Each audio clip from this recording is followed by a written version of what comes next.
को दिया, इसके लिए बहुत बहुत आभार। और वो भी एक एक से मौके पे जब मुझे गर्व हो रहा है कितने शानदार बजट पे मुझे आज बोलने का सदन में मौका मिला है। मुख्यमंत्री जी का बहुत बहुत आभार प्रकटता हूँ कि शानदार बजट ही दिया, बल्कि सुजानगढ़ में भी इस बजट का उन्होंने बहुत ध्यान रखा। उसके लिए भी मेरी तरफ से उनका बहुत बहुत धन्यवाद, बहुत बहुत आभार। पहले भी पिछले बजट में भी सुजानगढ़ के लिए बहुत सी घोषणाएं हुई। विपक्ष के कुछ साथी कह रहे थे कि घोषणाएं हो रही हैं, धरातल पे नहीं आ रही, पर सुजानगढ़ के लिए जो भी उन्होंने घोषणाएं की है सारी आज धरातल पे, सब पे काम चल रहा है, या तो वो पूरी हो गई हैं या पूरी होने के कगार पे हैं। तो इस तरह से जो भी योजनाएं हैं सारी होने जा रही हैं। दूसरा आरोप लगा रहे हैं कि सिर्फ कांग्रेस के विधायकों ने जो लिख दिया चीफ सेक्रेटरी से, वो लिखवा लिया, उसको सदन में पढ़ दिया। क्या सबने ये लिखा कि पूरे 200 विधानसभा क्षेत्रों में स्कूलों को क्रमोन्नत किया जाए सभी को? क्या सबने ये लिखा सबको समान रूप से सड़कों का वितरण किया जाए? नहीं, मुख्यमंत्री जी ने एक साथ सबका समान रूप से सब विधानसभा, इस बार भी उन्होंने चाहे पशु चिकित्सालय हो, चाहे सांडवा में कन्या महाविद्यालय हो, सौगात दी है। पुलिस अधीक्षक कार्यालय पहले से था, बिदासर में एक और खोल के कानून व्यवस्था के लिए उन्होंने दिया है। पर फिर भी एक बहुत बड़ी मांग क्षेत्र की, जिससे मैं मुख्यमंत्री जी अवगत कराना चाहूंगा। बहुत से माननीय सदस्यों ने मांग रही,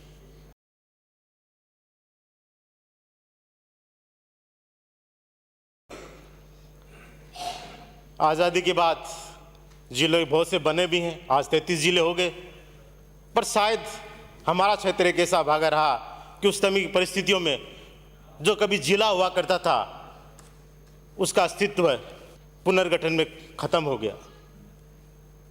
परिस्थितियां उसमें शायद दूसरी होंगी, क्योंकि रियासतों का पुनर्गठन हो रहा था। राजस्थान का बहुत लंबे समय तक चला, 1956 में जाके पूरे राजस्थान का पुनर्गठन हो पाया। 1952 का चुनाव तो हुआ, उस समय तो अजमेर जैसी रियासतों का अलग से चुनाव हुआ, और उसी पुनर्गठन में सुजानगढ़ का जिले का अस्तित्व, उस जिले का अस्तित्व खत्म किया गया। कुछ उस समय परिस्थितियां ऐसी थी कि सुजानगढ़ में 3 रियासतें, बड़ी रियासतों की सीमा उसमें लगती थी, जयपुर, जोधपुर और बीकानेर। उस वजह को समाप्त हुआ। मुख्यमंत्री से मैं मांग करता हूं कि जब भी नए जिलों की बात आए, सुजानगढ़ का विशेष तौर से ध्यान रखा जाए, क्योंकि ये नया जिला नहीं बन रहा है, बल्कि उसका जो पुराना स्वरूप है वो आप लौटा रहे हो। मैं एक मांग करूंगा कि आज छोटी छोटी नगर पालिकाओं में आपने ड्रेनेज परियोजना स्वीकृत की है, पर सुजानगढ़ जो आज 1.5 लाख की आबादी का शहर है, वर्षों से नगर परिषद जहां चल रही है, और दूसरी चीज सबसे बड़ी कि उसकी जो बसावट है वो एक कटोरेनुमा बसावट है कि जिसका पानी बाहर नहीं जा सकता, ढाड़ा की वजह से बीच में आता है, और उसकी वजह से जो छोटी छोटी तड़ाइयाँ है या गेनानी जिसके हम भाषा में कहते हैं, वहाँ पानी इकट्ठा होता है, बाहर जाने का कोई रास्ता नहीं है। तो ड्रेनेज परियोजना कम से कम जो कल आपका बजट का रिप्लाई में आए उसमें सुजानगढ़ शहर के लिए ड्रेनेज परियोजना जरूर स्वीकृत कर दें, ताकि जो इतना बड़ा शहर, उसकी जो बरसाती दिक्कत है उसको दूर किया जा सके। एक और मेरी विधानसभा की बात नहीं है, पर मेरे वहीं से जुड़ी हुई बात है। आचार्य महाश्रवण जी आ रहे हैं छापर कस्बे में, चतुर्मास है, पर वहाँ एक छोटा सा 3 किलोमीटर का टुकड़ा जो छापर कस्बे को जोड़ता है, सुजानगढ़ तहसील का वो भाग है, विधानसभा क्षेत्र रतनगढ़ लगता है, पर वो 3 किलोमीटर का एक भाग जो बचा हुआ है, क्योंकि जो रोड थी वो फॉरेस्ट मारने की वजह से उसको मरम्मत किया नहीं जा रहा। इसकी जगह जो दूसरा एक वैकल्पिक रास्ता है, उस रास्ते को चौड़ाई कर दे, उसका सुदृढ़ीकरण कर दे, क्योंकि पूरा हिंदुस्तान उस समय यहाँ इकट्ठा होगा, पूरा जैन समाज इकट्ठा होगा। तो उस सड़क की मरम्मत का आप कल के इस रिप्लाई में जरूर शामिल करने का प्रयत्न करें। दूसरा, एक और मेरा हॉस्पिटल जो सुजानगढ़ शहर का है, वो बहुत पहले बना था भामाशाह के शहर से, पर आज बहुत शहर के भीतर आ गया। पार्किंग बहुत बड़ी आज के समय आज एम्बुलेंस को भी जाने में जगह होती है और वहाँ खड़े होने के लिए भी जगह बहुत दिक्कत है। 150 बेड का हॉस्पिटल है, पर उसमें और बेड लगाने के लिए जगह नहीं है, क्योंकि पुरानी बिल्डिंग है। पीडब्ल्यूडी ने कह दिया कि इसके ऊपर और बिल्डिंग बनाई नहीं जा सकती। तो इस जो जिला उप जिला अस्पताल है, इसको शहर से बाहर ले जाने का घोषणा कराएं, जिससे कि पार्किंग की सुविधा हो, एम्बुलेंस को जाने में वहाँ सहायता मिले और सबसे बड़ी रोगियों को सहायता मिल सके। एक छोटी सी मांग कि सांडवा में जहाँ 33 kV GSS है, या तो उसको क्रमोन्नत किया जाए या एडिशनल ट्रांसफार्मर रखा जाए, ताकि किसानों को बिजली उपलब्धता में जो परेशानी हो रही है उससे निजात मिल सके। क्योंकि कृषि कनेक्शन आपने दे दिए, आपने बहुत बड़ी घोषणा भी की है कि जो पेंडेंसी है उसको भी ख़त्म किया जाएगा और कृषि कनेक्शन दिए जाएंगे, तो वो तभी संभव हो जाएगा कि जब एक एडिशनल ट्रांसफार्मर रखे या इसको अपन क्रमोन्नत कर पाएँ।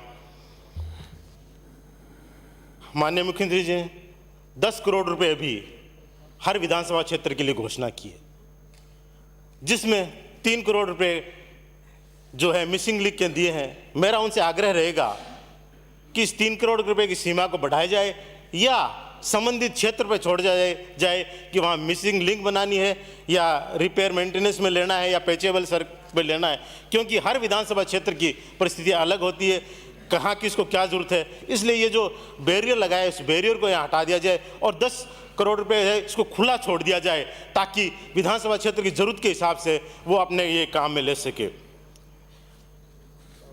एक जो मुद्दा मैंने देखा किसी ने नहीं उठाया, माननीय मुख्यमंत्री जी ने सब कुछ दे रहे हैं।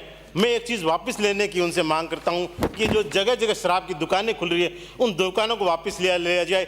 1 अप्रैल से पूरे प्रदेश में क्यों ना आप शराबबंदी की घोषणा कर दें।